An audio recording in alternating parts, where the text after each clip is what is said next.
Hey, everybody. Wow, this is big. Okay. I don't think I realized this. I'm okay. Hi, camera phones. How are you? Good to see you. I'm really happy to be here. I'm going to talk to you about my very unconventional career path, how I got where I am today, what I learned, who I met, and what makes great talent and stuff like that. I just have these little notes, so I don't have anywhere to put them, so I'm just gonna kind of refer to them occasionally. The key word that is the organizing principle of my career is passion. I've always had passion for television, which was what I wanted to do always. I grew up in St. Louis. My family was in the food manufacturing and distribution business, and I worked every summer. I made deliveries. I worked on a forklift. I worked on an assembly line like Laverne and Shirley. I worked in customer service, and my entire family worked at this company, but I knew I always wanted to be in TV, and specifically, I was fascinated by journalism and TV news. So that was my goal, to work in TV. And I always thought, you know what, it would be really cool to be able to be myself on television, get a job in TV where I could be myself. Little did I know that here in 2015, I'm so myself on TV. It's like I could be going to the bathroom on TV. It's the only thing I don't do on TV.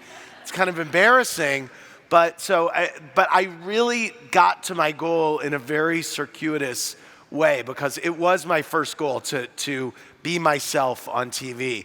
And I always say, I've worked in TV for 25 years, and I always say, I get to work. You don't work in TV, you get to work in TV. And that's how I feel.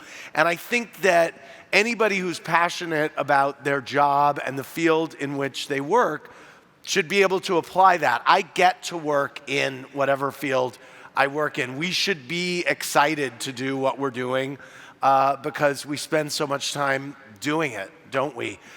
So I started having no connections in the world of TV. I started the way a lot of other people do. I got internships.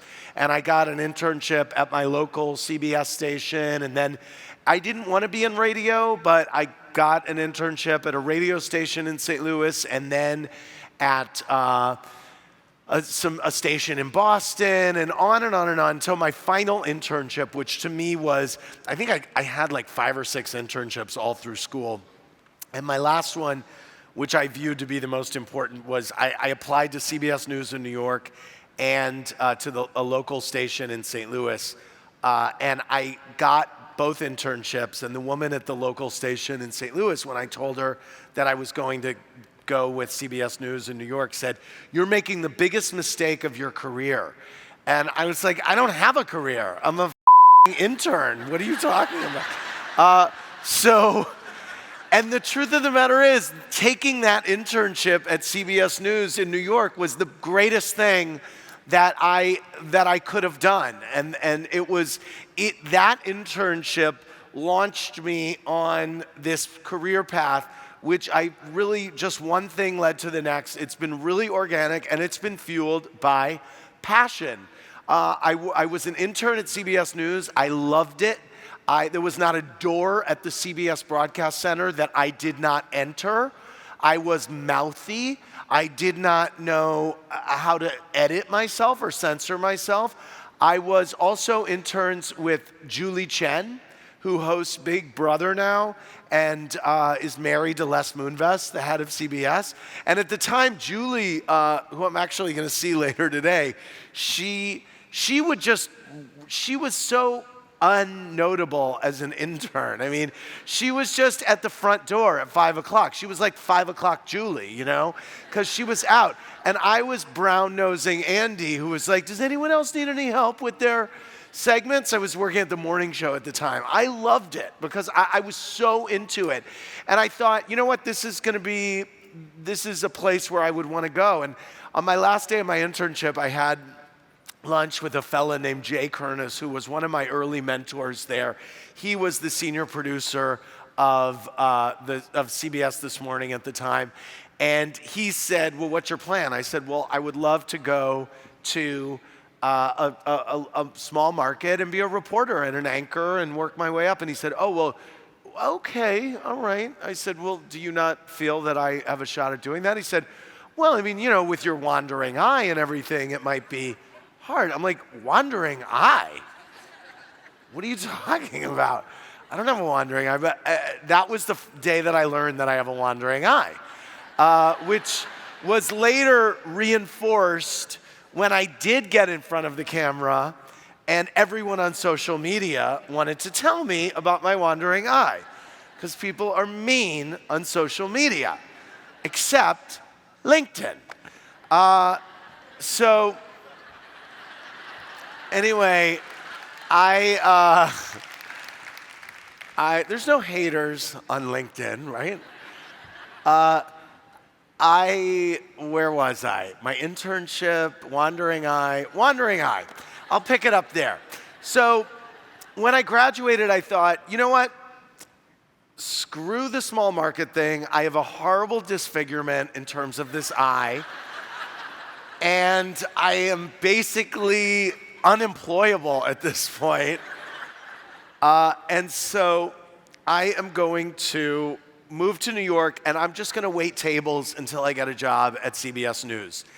And sure enough, a week later, a desk assistant wound up leaving to take another job, and they called me and offered me the job, which was incredible because you know how hard it is to get into that industry, and it was such luck. I'm a lucky guy. I'm a very lucky guy, and so that was my first big moment of luck. And I should say, I interned for a woman named Lynn Redmond, who was this amazing woman who I just fell in love with. And I said to her when I was an intern, can we be friends, like for real friends? She's like, no, you're 20. Like, what are you I'm like, no, we're going to be friends. She's like, all right, we're not, but that's fine. So, and then this reporter named Erin Moriarty, who was an investigative reporter at the morning show, I interned in her department. So if you want to talk about full circle moments and about how in life or in each of our industries, you wind up coming across people over and over and over again as you spend more time in that industry. The guy who told me I had the wandering eye, he produced a profile of me for CBS Sunday Morning last year. And the correspondent was Erin Moriarty, the woman who I interned for at the morning show. So it's just everything, you never lose contacts, which is incredible. So I'm happy that I behaved myself mainly every step of the way because these are people that I keep running into time and time again. It just never fails. And I know it's like that in every industry pretty much. But I worked at CBS News for 10 years. I absolutely loved it. I was passionate. I'm sure I was incredibly annoying to be around because I was so into the job. I was at the morning show for most of the time, but I spent a couple of years at CBS News 48 Hours where I really learned about storytelling. I learned about writing good scripts. I learned about spending time in the edit room and seeing how an editor can shape a story. And I think those three traits really helped me all those years later as I sit and screen cuts of The Real Housewives of XXX, a few times a week. And I give notes, this music cue doesn't work. I think we could, switch the scenes around and it might be more interesting.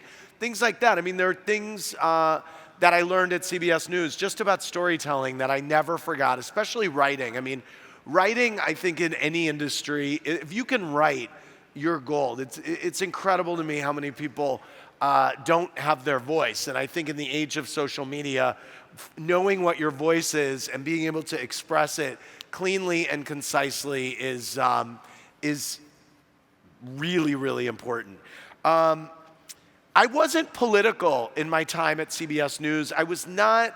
I wasn't so focused all the time on what's my next job gonna be, what's my next thing gonna be, when am I gonna get promoted?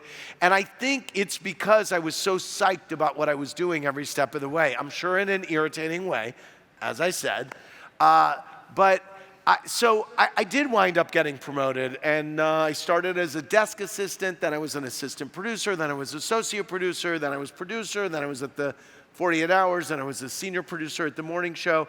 And so it was all great, and I really loved my time there. And when I left, in the year 2000, I had been there 10 years, and I mean, I loved my job. Now I'm Bravo Andy. I was CBS News Andy. I mean, I was in the cafeteria. I was, all over the place. It was like high school to me, CBS News. It was fun, and I loved high school. But I got a job offer from Barry Diller, who is, one of the smartest men in the business world, period.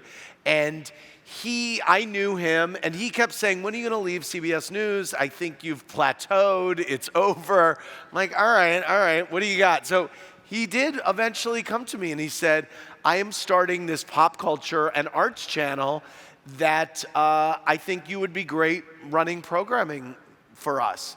And I said, and it was a small startup. I knew that it was not going to have the exposure that we had at CBS News. It had small distribution, but I took this opportunity. It was like jumping off a bridge because I didn't want to leave CBS. But I said, wow, Barry Diller is offering me this job where I can learn everything about cable production from this guy. I have to do it. So I did it. And it was, I cried on my last day.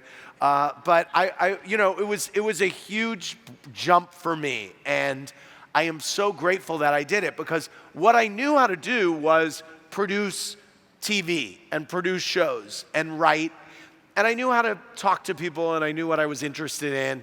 But I didn't know about ad sales, affiliate sales, marketing, promotion, press, everything that goes into every other aspect of television that I would need to know. And I learned about it from the ground up. And he gave me many great lessons. One of them is something that I now have my own Sirius radio channel called Radio Andy.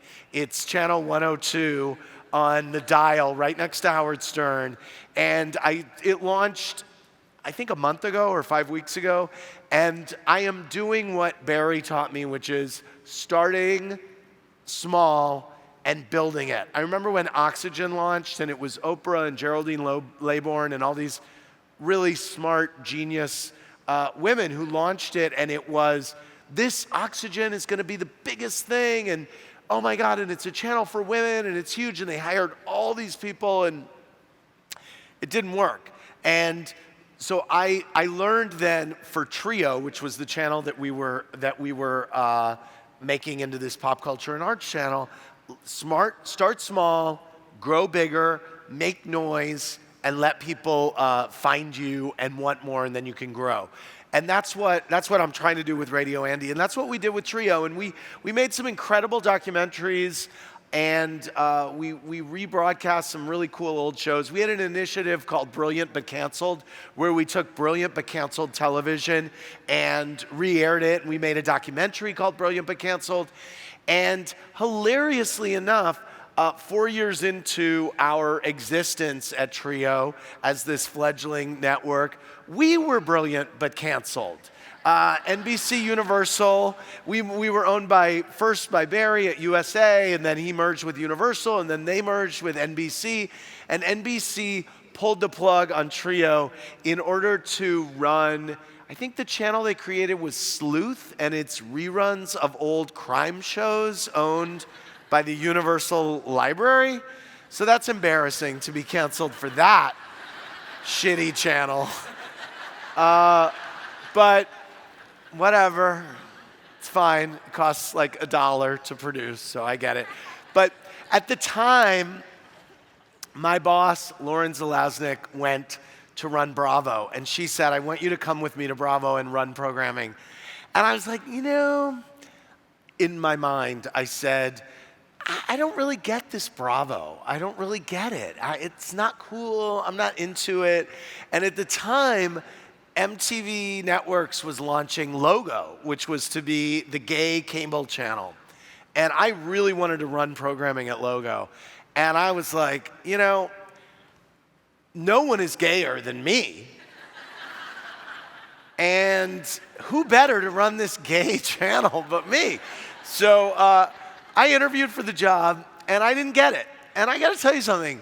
To this day, I'm still a little pissed off that I didn't get this job. I can't get over it.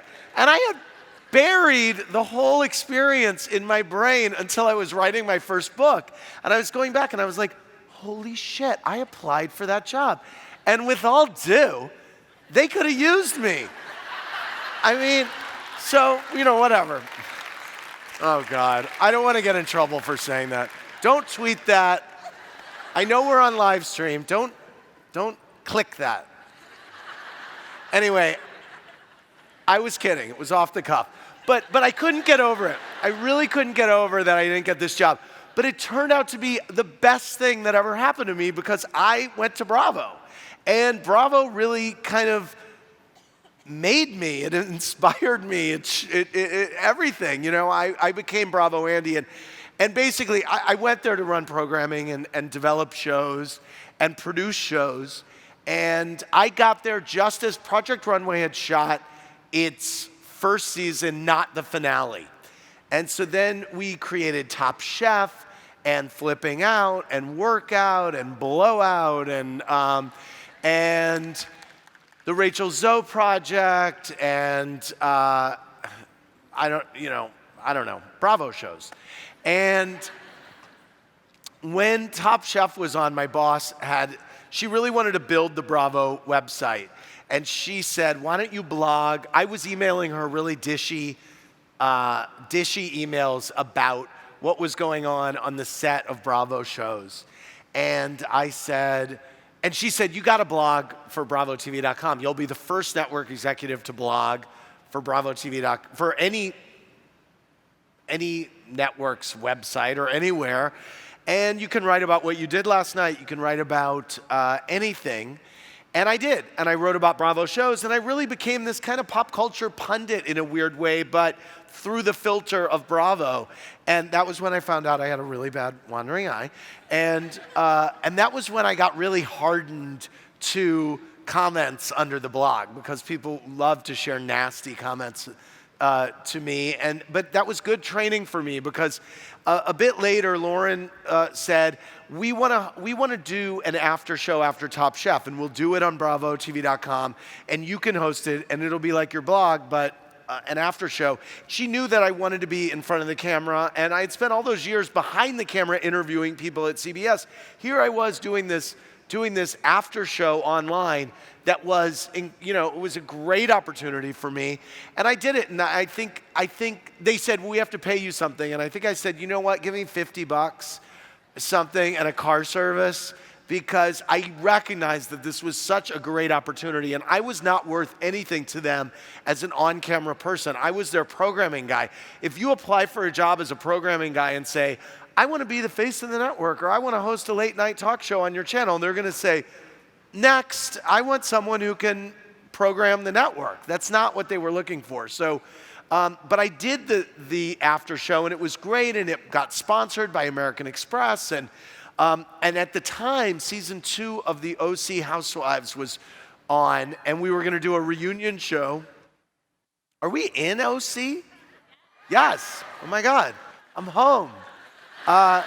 So we're going to do a reunion show, and they said, do you want to host it? Lauren said, do you want to host it? It'll be your web show, but on TV. And I said, yes. And that was when I started asking really mean, embarrassing questions that viewers had written in to the Housewives. And I went on to do many, I've done over 100 hours of reunion shows at this point. And several years into my time of this, an incredible man named Michael Davies came to Bravo and said, I have this little studio. I could do the web show that Andy's doing in the studio, and you could air it as a talk show on Bravo. And Bravo said to me, again, do you want to do this? And I said, yes, absolutely. So it was and they picked it up for 12 weeks at midnight. And it was in addition to everything else I was doing, which was running programming and development, which is a bear of a job. But I had this huge opportunity again to fulfill my dream and do what I had always wanted to do all those years ago in St. Louis. And I said, yeah, absolutely, I want to do this. And I did, and it was good. Looking at it, I mean, it wasn't good. I was sweating too much. I didn't have a fan in the studio. It was, I was drinking on air. I still am. But we were on at midnight. I was so excited about being able to have a cocktail on TV that I went a little overboard in those first few months, and really, by 23 minutes into the show, I'm reading the teleprompter. I'm like careening through a roller coaster, basically. So I soon realized maybe tone it down. But I was like, they're refilling my drinks every commercial break. It's a heavy pour at Watch What Happens Live. So that is basically how I got to where I am today. And everything happened organically. The on-air transition, it doesn't happen that network executives wind up on the air and then leaving their network executive job for a career in front of the camera. It just doesn't happen. But it happened for me. And I think it happened because I was passionate and because I never let go of anything. A lot of people who get more responsibility will say, okay, but what am I letting go of now?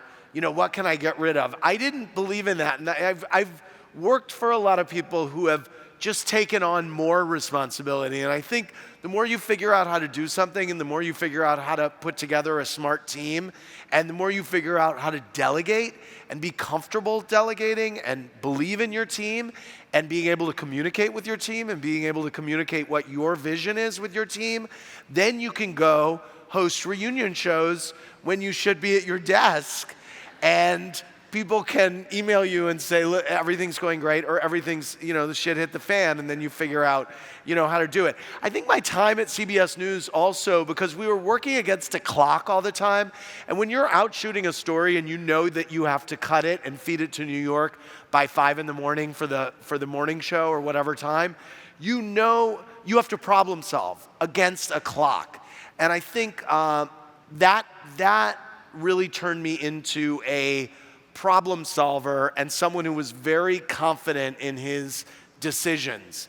And I know that as a leader then, running a team of 10, 12, 15 people, it always, I was always confident in my decisions, and if I wasn't afraid to ask my team, for their advice or what they thought. And I also worked with the best team in television. So that was an incredible gift. And in terms of putting together a team, when people come to me and apply for jobs, I look for passion. I look for passion.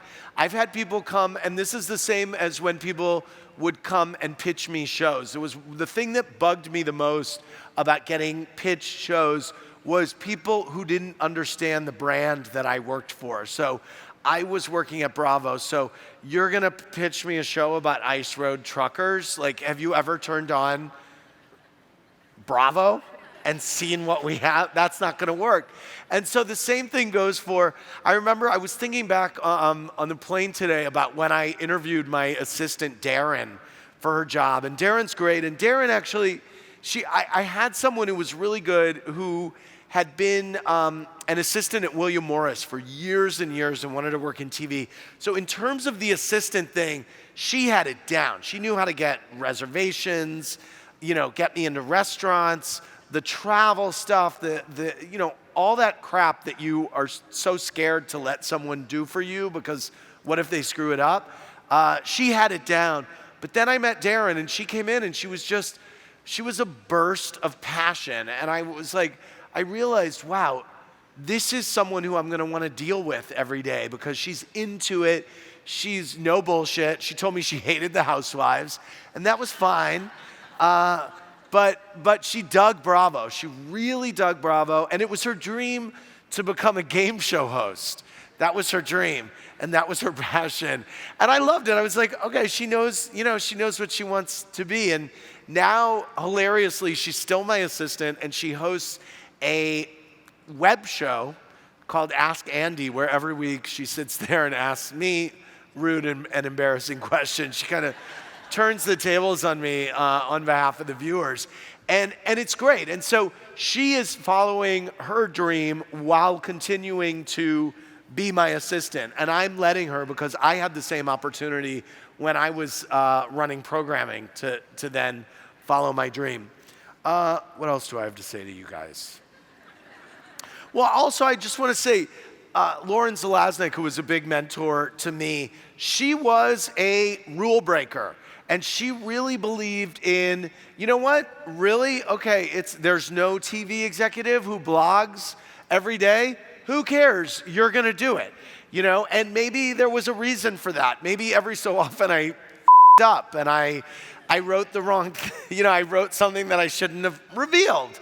But I learned, and the blogging taught me how to be active on social media to the degree that I am now, because I will tell you this, and you should tell everyone you know, and you should tell everyone that you're recruiting, we are all just one tweet away from getting fired. That is the truth. It is less than 140 characters. Do not forget it. Think before you tweet. Think again before you tweet. It's true.